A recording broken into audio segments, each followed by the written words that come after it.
What sort of government is it that can't guarantee a cent, a single cent, for public and affordable housing, but can guarantee $254 billion for everyone in this place to get $9,000 extra a year off on tax? They can guarantee $41 billion for fossil fuel subsidies. They can guarantee $16 billion in tax concessions for property investors, but they can't guarantee a cent for public and affordable housing in the middle of the worst housing crisis we have seen in generations. A Labor member over there just before told me to grow up. Grow up!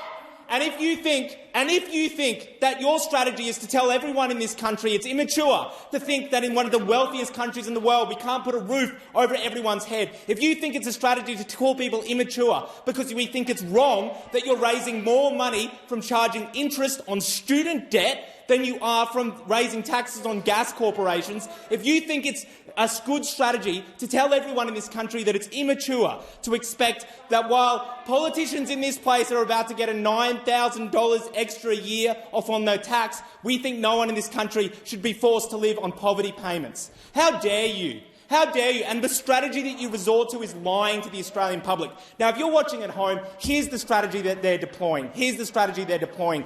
They are trying to crush your hope. They are trying to crush your hope. What they are trying to do to you right now is to say this is all you can hope for. And if you hope for anything else, and if anyone comes out and says, you know what, when you can find $4.2 billion for a surplus, maybe we should be spending $5 billion a year on public and affordable housing, you'll get attacked for it. They are trying to bash you down until there is nothing left for you to hope for. But you know what? You know what? The reality is that the reason they're doing it is not for technical or policy reasons. There's not actually any reason we couldn't tax big corporations and make sure we build enough public and affordable housing in this country. The private construction industry is in decline. We could be using those skills and construction materials to build public and affordable housing. We could be freezing rent increases, the same that countries around the world have done and Australia has done before. We could do that. But the reason they don't want to do it is because really they're on the side of the banks and property developers who make enormous profits in this country. Here's the deal. In this budget, they're guaranteeing money for property developers and tax concessions to build apartments that, when Mirvac built them, Mirvac, by the way, the outgoing CEO of Mirvac, if you're wondering, is also the person they're appointing ahead of their National Supply and Affordability Council. What a sick joke. Anyway, they charged for those apartments 20% above market rent. Above market rent. Above market rent. Well, guess what? No one in this country is going to take that for much longer. And if you think your strategy is to yell and abuse and attack anyone who asks for more, if your strategy is that, and listen to that, you've got another thing coming, because there's enough people in this country now who are screwed over by a political system that snarls and attacks anyone who asks for more, while we've just seen the banks record tens of billions of dollars in profit. If anyone thinks that's normal, and if you're going to go around and call the Greens radicals for suggesting that in a wealthy country like this, the fact that the banks are making billions of dollars in profit while the government can't guarantee a cent for public and affordable housing is moderate, you've got an absolute another thing coming. The only radicals in this place are the ones who think doing that is sustainable.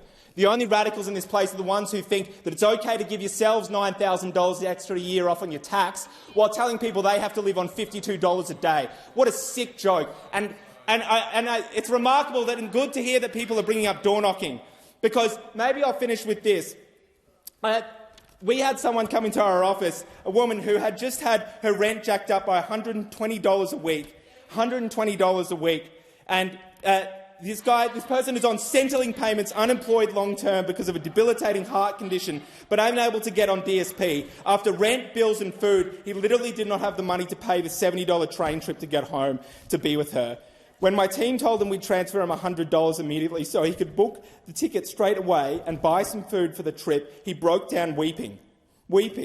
He spent 2 full days desperately pleading with Centrelink to give him an urgent payment. And you stand here and you think that it's good enough to give yourselves tax cuts while this is happening to people in this country. How dare you?